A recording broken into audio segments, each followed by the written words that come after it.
All right, hello Gussapolooza 2024. Here we are on Sunday. Welcome everybody to the folks that are here in the room as well as the folks at home. We're at the MTAV Barn Stage, Multi-Tech Audio Visual, who is the sponsor for all this fine equipment you see here and for all the streaming equipment for our home viewers. Next up, we've got a seminar by a very knowledgeable fellow, a great friend of mine. His name is Sean Stevens. He runs he's CEO of a company called TreeFrog, which is a multifaceted digital marketing company. But he himself is a musician, and he's got a huge following on TikTok. He's going to talk today about kind of social media management and its kind of coercion into AI. So we're really fortunate to have him as well as the other speakers today. But without further ado, I give you Sean Stevens from TreeFrog. Well, hello everyone. Nice to see you all. I'm having fun tonight with my with my new glasses, which are AI. So if you see this blinking, I hope I'm not violating anyone's rights. We'll talk about that later. You did a nice setup for me earlier today, a couple of minutes ago, and I appreciate it. So have you guys all been having fun for the last couple of days? I've been having a lot of fun too. It's been an amazing time. Nice to see some of you from a while ago. For those of you who don't know me, my name is Sean Stevens, and as mentioned by Kevin, there's a couple of things that I do and that I have done. And I feel it important that I'm going to state at the beginning, especially for the online audience that can't ask the question. Can you guys all hear me okay? Oh, first time using a microphone, sorry. I just wanted to state a little bit why is Sean Stevens here, this random guy with green hair who runs a digital marketing agency when it comes to talk about things around AI. So I'm going to validate why it is that I'm here to talk to you guys. Number one, I am a musician in the past. I want to tell you guys a quick story about my musician past and how relevant it is to AI because of the changes that happened in it. And then I want to talk about AI in general, about the philosophy. Before I get into that, I just want to ask some quick questions. How many people here consider themselves a musician, artist, or creative?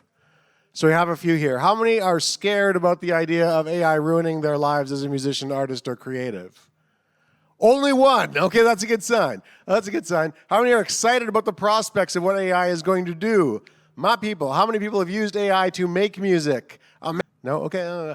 One. Okay, there we go. Because here's what I'm excited about this AI thing, and here's why. So let's start on my path as a musician. So many years ago, I got out of university and decided I wanted to be a musician for the rest of my life. And so I did the classic thing, which is I put myself in a padded room that my mother paid for, and I recorded myself, right? And out of that, I got a whole bunch of recordings of myself and band members, et cetera. And we spent years, developing the sound and developing the things. And then we took all that stuff and we put them on these little plastic things, round plastic things. You may have heard of them, called CDs.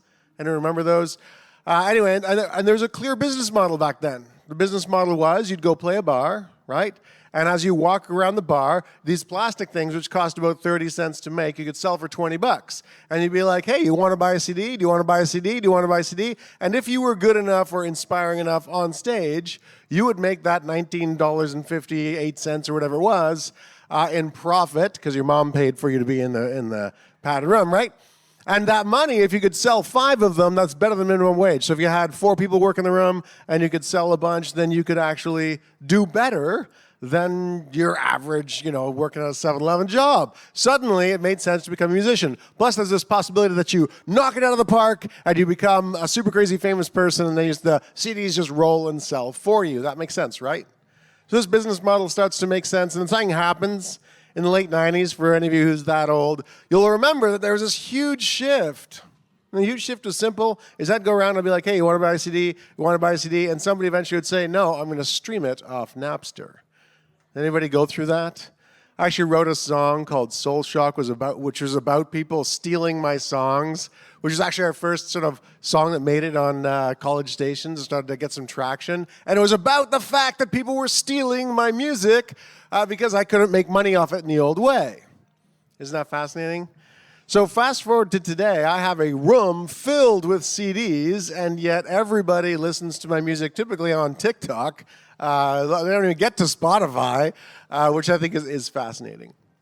And of course, now we have this huge shift. I just want to say, you guys should be wary that if you are not changing, even as an artist, with the times, that you're going to end up in this sort of weird place where you're left in the old days of owning CDs, where the whole business model shifts.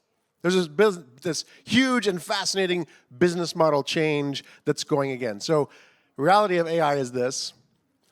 This is the biggest change in human civilization since fire.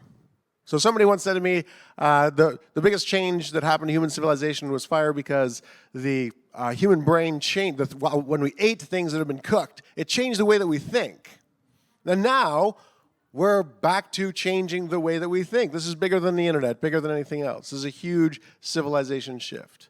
And for those of us who are artists, and I think this is fascinating for anybody here who is an artist or musician, AI is going to have this incredibly powerful effect of changing the way we think about music, changing the way we think about art. Has anyone used Udio or any of the, just out of interest, throw out how many people have got a song or are planning on recording and using that song as part of their larger, say, putting it on Spotify? Has anyone done that yet?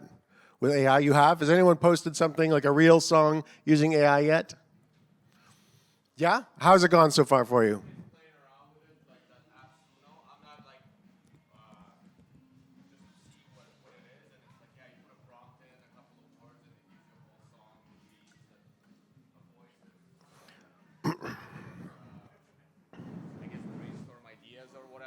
So brainstorming ideas and stuff using the idea of, I love it.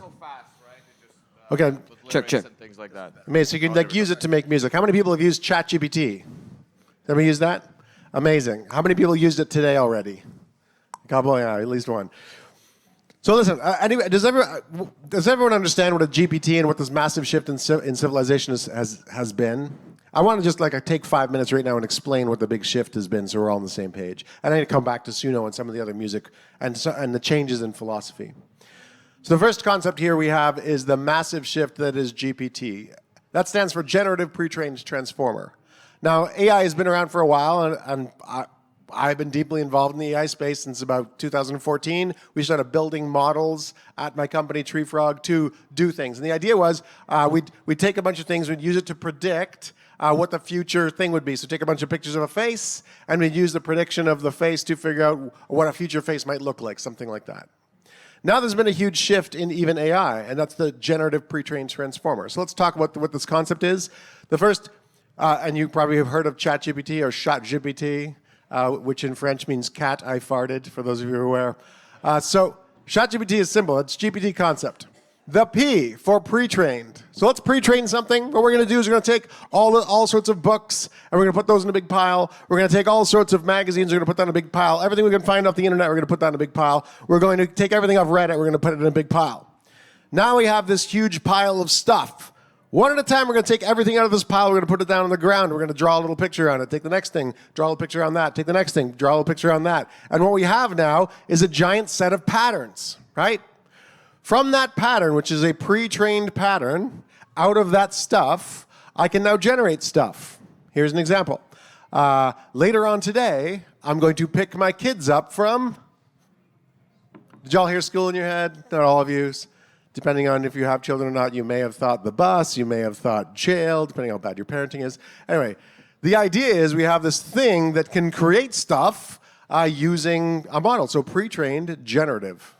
Now, let's go back to this transformer idea. So you've got GPT. The transformer is simple. In this giant pile of stuff, if I just tried to create words or music or something else using the giant pile, it would be confusing. It wouldn't make sense. So what I have to do is I go to that pile, I take everything out of it, and I assign it a number between 0 and 1. And then when you ask me a question like, later on today I'm going to pick my kids up from, that sentence I can take every single word out of, look into the giant pile, see what the reference is to it, turn it into numbers, take those numbers and turn that into something that makes sense for humans. And now, suddenly it makes sense. And now it looks like the machine is thinking. The machine's not thinking, it's not trying, it doesn't have emotion. All it is creating something based on a set of patterns from what humanity already created. So what's fascinating is I don't see this as art. It's not net new stuff. It's literally just pattern recognition from this pile. And basically, if I can put it inside the pile, then I can generate something out of it that makes sense, that seems right to humans, that looks like a human created it. And the first thing I'm going to say, example of this, is with ChatGPT. So we saw ChatGPT be amazing, I don't know, a year and a half ago, and then suddenly pictures start to come out, suddenly video starts to come out, suddenly music starts to happen, is where musicians start to get a little twitchy, right? We're like, wait a second, this is going to take over and do all the things that musicians used to do. Now, I want to go back to a few articles that I've read recently, which are basically talking about the idea that artists this is the end of artists and the end of art, and that we should all rise up as artists and fight the machine. Because if we don't, we're going to lose what we have. I'm going to say, go back to where I was as a musician. I should have fought the machine then of going to streaming, which we did, fought Napster and killed it off. And now fast forward 20 years, do any of you have a CD player? And you guys are musicians. One, is it plugged in? Okay, you have all the CD players. That's not fair. So statistically, everyone here has a CD player because Buddy over here collects CD players. You know, they're going up in price, though. They're going up, yeah, I know. So are buggy whips. Yeah, so, right? Anyway, where was I? This idea of the ability to create amazing music. I'm fascinated by this. If we go back to the 1800s, so late 1800s, there was this period of about 30 years. And in that 30-year period, when it started, the pinnacle of art, of painted art, was the Mona Lisa. It had been around for a couple hundred years. Everybody just wanted to paint as beautifully as Leonardo da Vinci, right? So I wanted to go make something beautiful. I would spend my whole life trying to get good at painting so I could paint as well as that. And then, I'd get this thing called realism, right? But something changed in that 30-year period. Recording actually happened for the first time. That was the first time I think music was destroyed, because you could now, instead of having to go see a band, you could go listen to the band anytime you wanted, right? We got the idea of the camera. Suddenly the camera was out. Now pictures, ruined art, of course, because now the skill set that you needed in order to paint disappeared. And over the course of this 30-year period, you got radio, you got all these other pieces that grew in. So what happened? Did art die because suddenly the camera was invented? No, what really happened is artists who had spent their entire life learning how to paint continued to try and push the boundaries and do more interesting artistic things. Suddenly we got surrealism, we got Daliism, we got Dali, we got Picasso. I would say this, we had a Picasso moment where suddenly Picasso started looking at art completely differently, looking at how he could use the technology and sort of, if a picture of realism was obvious, now what we could do is go rethink the whole thing. And if you apply this to what's happened in music over the last little bit, the DAW, which is the ability to move music around, the synthesizer, the electric guitar, all of these are huge shifts in the way artists look at things. And so now the real question is, when I think about that huge philosophical shift, what is art then? Is art, and what is an artist? What is and how is AI going to affect us? Now think about this. What is the most important and the biggest issue around art? Is art the fact that I, as an artist, want everyone to listen to the way that I practiced my guitar, learned my instrument, and I want everybody else to appreciate that? Or is art about the listener, where it's like, what is the best possible thing that I can make that I want to listen to over and over? Obviously, it's both of those things and many other things. But the question is, which parts of that are AI going to destroy?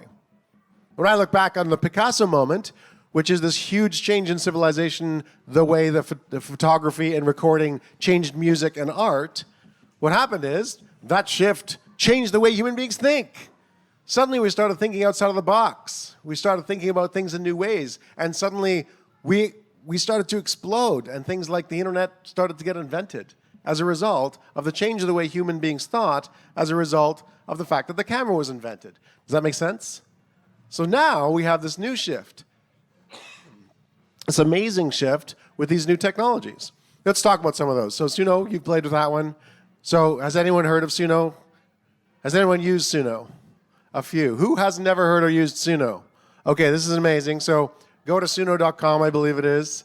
And what you do is you can do it on your phone right now. It's absolutely amazing. It's just like ChatGPT, where you can type in, write me a song about a green-haired guy who's speaking about AI on a Sunday morning while I'm hungover, right?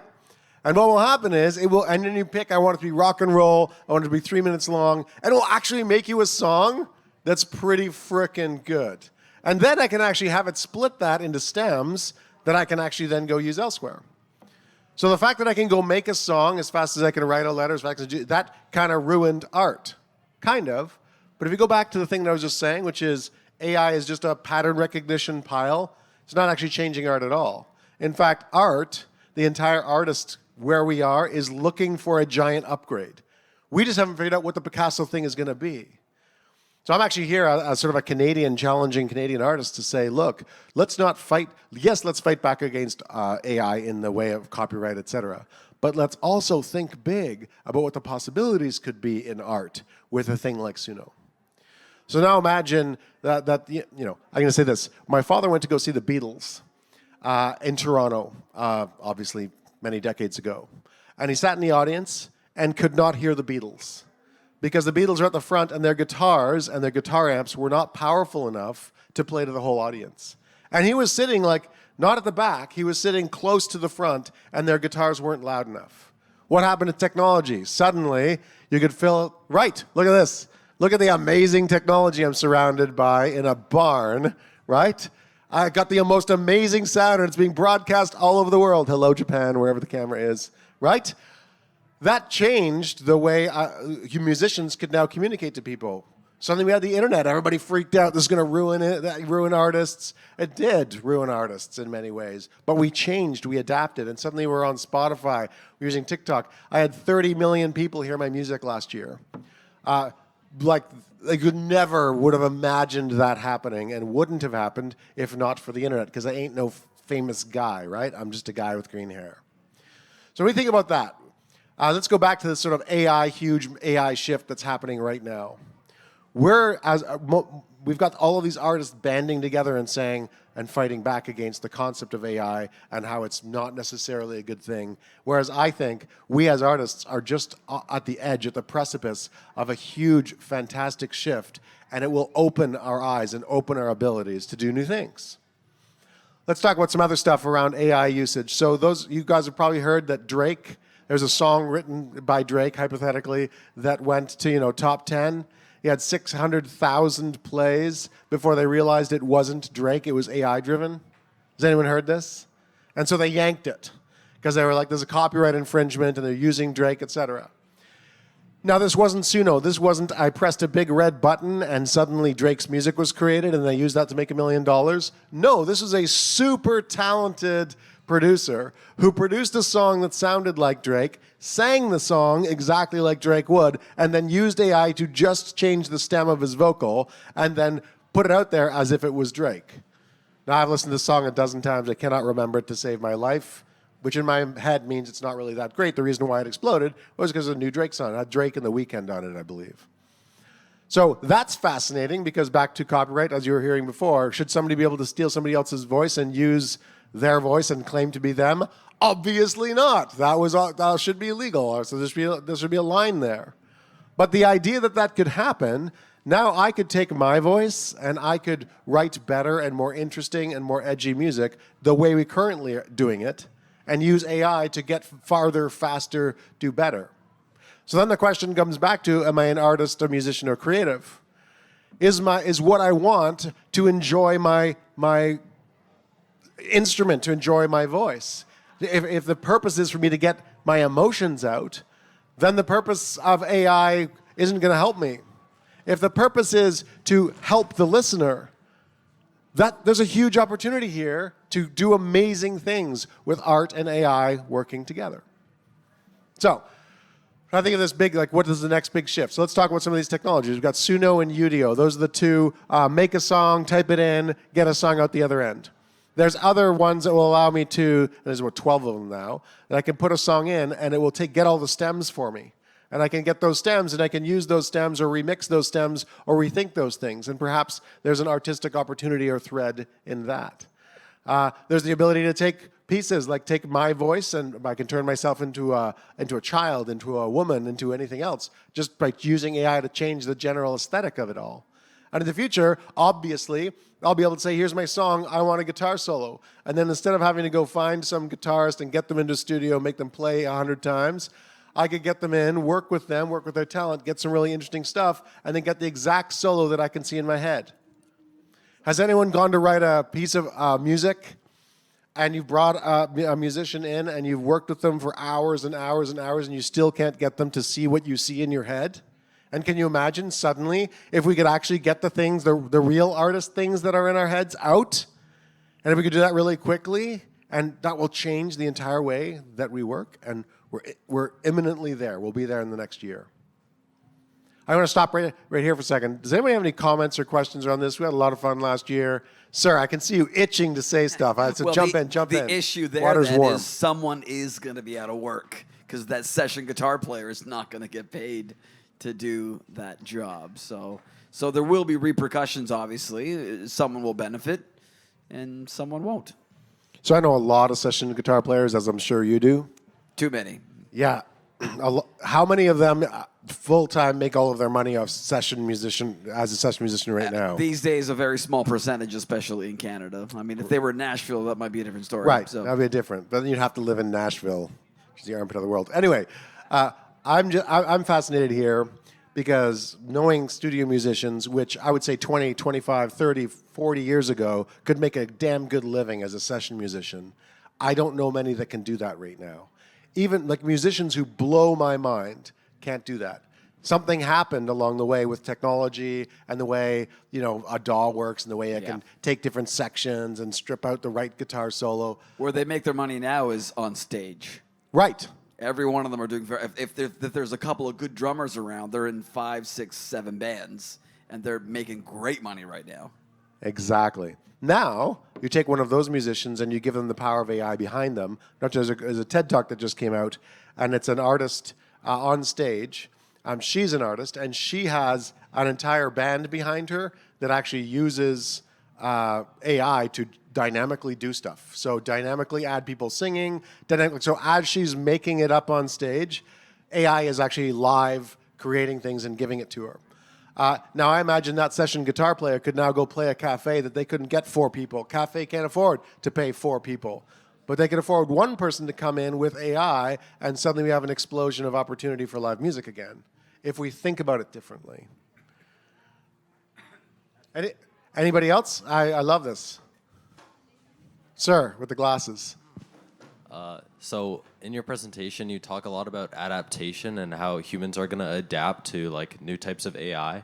But do you ever find it scary how fast AI is improving? Do you think that humans will fall behind and not be able to adapt as fast as it's like getting better? Wow, good question. Will humans be able to adapt as quickly, and especially artists, because we're here in an artist group?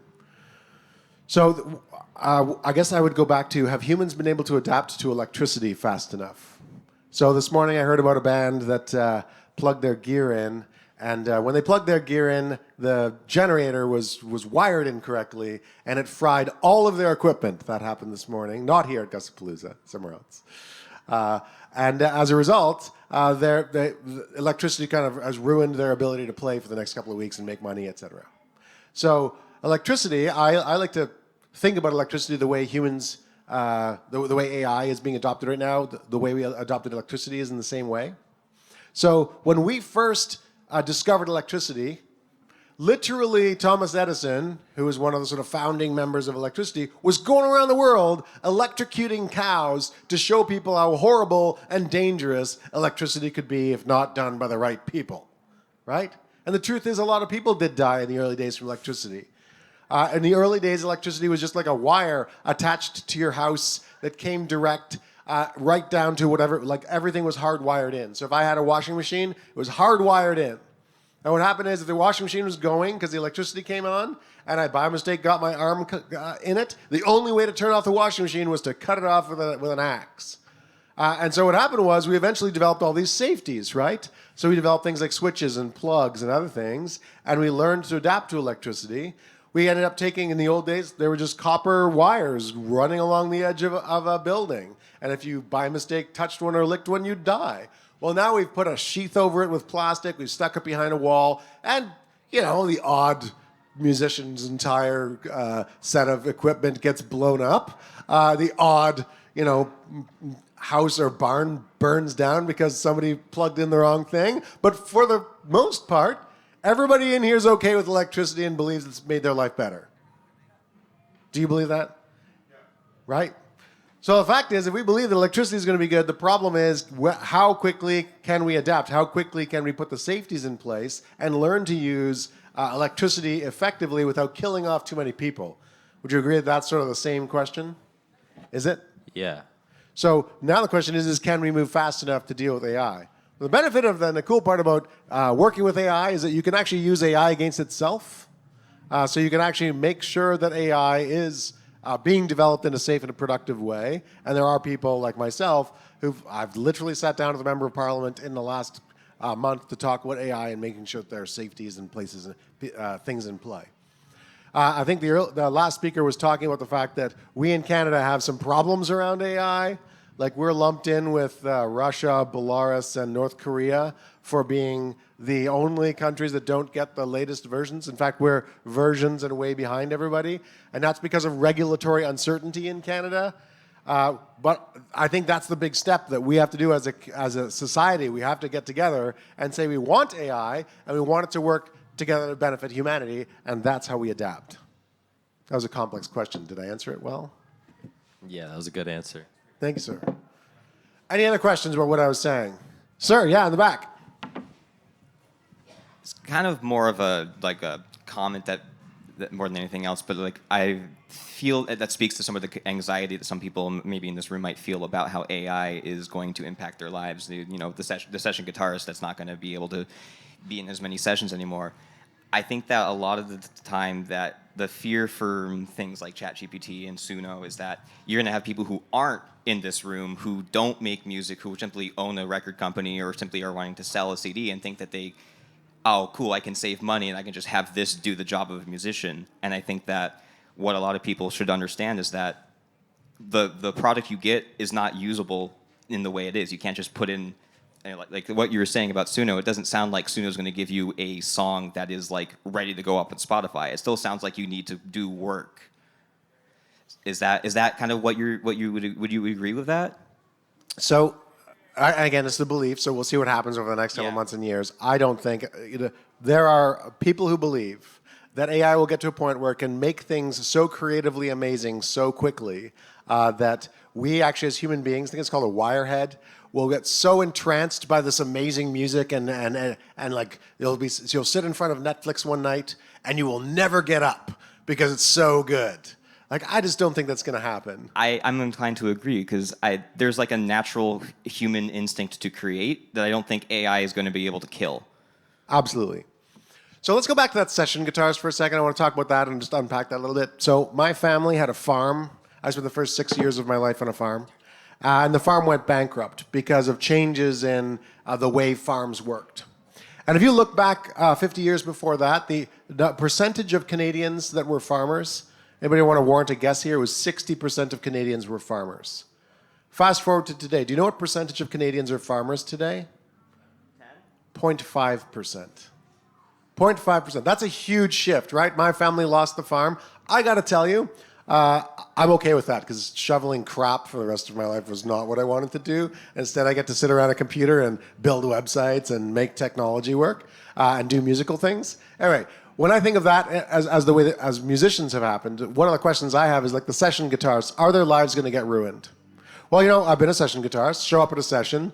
I'm there 25 years ago, show up, you click record, you play through the song. This is like in the Beatles days, they had 4 tracks, right? If one person screwed up, they had to redo the thing all over again. They had to know their art, know their instrument. Everybody had to be perfect, and if one person screwed up, they're out of the band, right? Now, fast forward a little bit, you can sit down in front of a DAW, you can play a solo, play 4 solos, and be like, I like this part, I like this part, I like this part, copy, paste this back to here, put that in the song, and an hour later, you can do something that's artistically wonderful and brilliant. Now in AI, I could take that person's way of being, and I could take their entire thing. That opens that, in my mind, that opens us up potentially artistically to go pursue a new way of looking at the guitar. So one of the questions is, what will happen to the studio sessions? Yes, I do think some people who had a studio session gig where they went and spent hours and hours and hours doing that is going to go away. But to be honest, it already did go away. Because you're not paying a session guitarist to come in for 72 hours on a song. You're paying them to come in once for 25 minutes and being like, hey, can you play can you be more like the Beatles or more like, the Chili Peppers or whatever? And I want you to sound like this. Or you give them a little bit of artistic freedom and pull them back and say you want something like that. That's how music kind of gets created these days. And then when I hear, incidentally, and I love this sort of concept, everybody who's been in a band knows you're sitting there, and the guitarist, I don't know why I'm picking on guitarists today, I'm just going to pick on them anyway. And I'm going to like the guitarist, who's obviously standing right here. That's the bassist, actually. This is the guitarist. I'm like, guitarist, could that last thing you played, it sucks. Can you play it more like McCartney would play it? Or play it more like, can you make it a little bit more Alice in Chains, right? And I'm like, okay, how is that not the same as going to an AI and being like, make me a thing that's similar to Alice in Chains and having it do something, and then I just have to put up with all his crap. Now, he, the guitarist, I'm picking on the guitarist again, can go actually make music in the same way, and then we could collaborate in new and more meaningful and more, he could come back and say, no, here's 45 different ways we could potentially play that. I've been through every possible iteration of this. What if we did it this way, that way, and this way? And suddenly we have this artistic, magical explosion of the way it is that we're using AI to predict and follow and approach art in a new way. Make sense? Anybody else have any other questions? Sir, I love this. No, you in pink shirt? You have a question? Yeah. Oh, you need a microphone. Yes, that's what I'm waiting for. Good call. I was also just thinking, have you also considered in terms of like a benefit of using AI in terms of sessions that it will also create more competition in the marketplace and force people to be better if they want to be involved in these kinds of enterprises? If you want to be a songwriter and compete with AI, you're going to have to be better. If you want to play if you have someone who wants you to play more like Alice in Chains, you have to be the guy who can think, I can do that immediately and not complain about it and do it, to actually compete with it. So it could actually end up making better musicians. Is that something at all you've considered? I'm just wondering. Absolutely. I'm sure you've heard this before, but we were told when we were kids that Microsoft Word was going to kill our ability to spell. It was going to ruin civilization because no one was going to be able to use or be able to predict anything anymore. And in fact, I believe the opposite. Microsoft Word, seeing your spelling mistake over and over and over and over again, taught you how to spell better. You actually got better faster. Right? I'm going to take this logical thing and I think about education. So I want to learn how to become a guitarist. Right now, yes, your fingers need to learn how to play.